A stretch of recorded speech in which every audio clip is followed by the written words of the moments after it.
Charlotte, going to be here this weekend. Fully open stadium. Hopefully, it's packed out. Hopefully, the fans that are there can push Atlanta United to a win because you really have no room for error. A lot of fans have written off the season, and rightfully so. Totally get it. But the fat lady has not sung yet, and she's trying to. She's drinking some water, warming up the pipes, but hasn't quite started singing yet. If you don't want her to sing, you have to win this weekend. What kind of threat is that? If you don't want the fat lady to sing, you got to win this game. I mean, it's that simple. Who is the fat lady? Why is she going to sing? What will happen if she sings? And she's going to sing, and it's going to break glass in the worst way possible. I don't get that saying, though. Who I don't is either. The fat lady? I don't either, but I don't want to be subjected to the fat lady singing, so please go win the game, Atlanta United. What have we done? You started it off with your... What do you mean you started? Don't blame me for this. I'm blame Gray. What does Atlanta United need to do to win this match? Score goals. Yeah, just figure out. It's fair. No, I'm being for real. Figure out your stuff in the final third. Figure out how you're going to get the ball into positions of danger, and then take quality shots, right? They have to figure out this buildup, and they need someone creative who can help them get the ball in those positions. And to me, that player is Miguel Almiron. We've had this whole debate of the Moranchuk at the 10, Almiron at the 10, the whole shebang.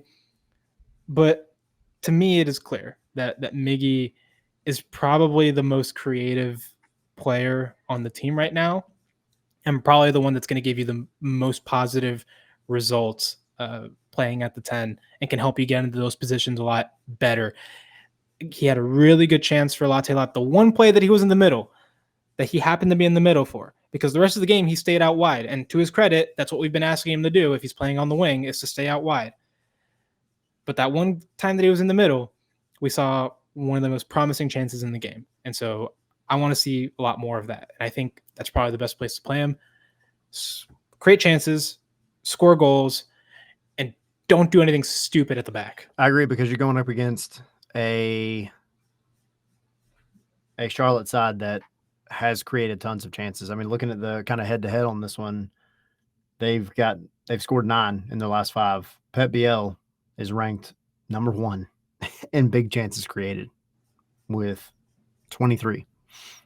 You know, in the past couple of years, a player that also held that same title, Thiago Almada. And I'm sure Lionel Messi's probably held it at some point in there as well. They have an attack that can do the job. Now, they've fallen off as a team a little bit since the beginning of the season. The beginning of the season, Charlotte was rocking. They were doing really, really well. We talk about it a lot on our MLS Monday show. But at any given time, they can punish you. They know what they want to do. They know how they want to play.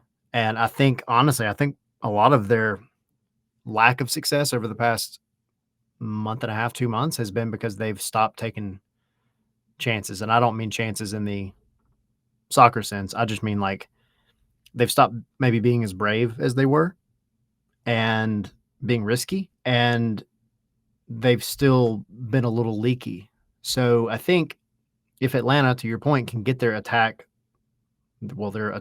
collective head screwed on straight, then you can go. And this, it has all the makings of a shootout. But the biggest question mark is can Atlanta score? Because you haven't seen that. Like, we know that it feels like it's coming. It feels like it's moments away from happening, but it just won't. And last night was great, but you had one that came from a guy finally taking a shot from outside the box. And then you had another one that just was a wild, rinky-dink corner that landed really, really well. And Will Riley does everything he should do to put it home. But it's those open play goals, like the real open play goals, the ones where it's your full attack getting involved and just running all over a defense. You haven't seen that.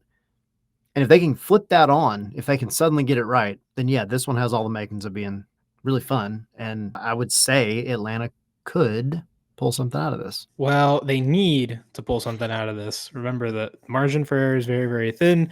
You need to start getting 3 points to get back on track. Right now, you are, I believe the number is 12 points back from a play-in spot, assuming that teams ahead of you do not win. This is a great chance to guarantee that for one of those guys, if you can beat Charlotte, they are one of the teams in that playoff scrap. It's a 6-pointer. So you win this game, you prevent them from getting 3 points. That's why it's so important to do it. And especially at home against a rival that beat you at the beginning of the season. So get your revenge. Show Gigi that these guys are not, that he shouldn't go there. Come to. To show him that these guys are also okay with losing. For real, this is a game that Atlanta needs to win. No excuses. There have been no draws in the. I'm just gonna do it. The Crown and Coke Derby. I like it. I want it to stick. But there have been no draws in the Crown and Coke Derby in the past 7.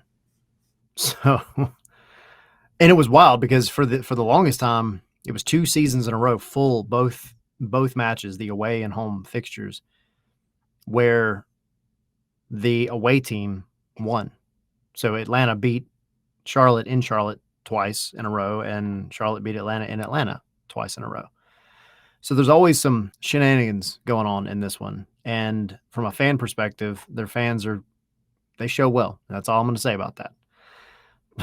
Besides that, it's one of the most important derby matches. If you have any hope of making the playoffs, this is one of the most important derbies you ever have because you have to win.